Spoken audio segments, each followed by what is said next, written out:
Today, we'll show you how the Porter PTECH team makes face masks in our workshop.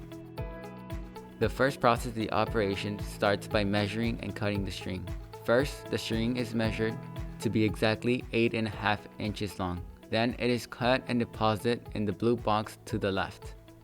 Next to the polyester string boxes is the face mask. This is the material we use to make the face mask. The second process of the operation starts by getting the face mask that is located on the right side of the operator. Then, the face mask is placed on the sealing machine, where the polyester string is placed in every corner of the face mask and heat sealed. After the face mask has been sealed, it is sent to the next operator on the left hand side.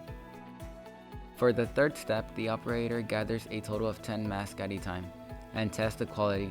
Then, places the mask in a package which is passed on to the final operator. For the last step, the operator takes the package and seals it. The process finalizes with a Porter PTECH sticker.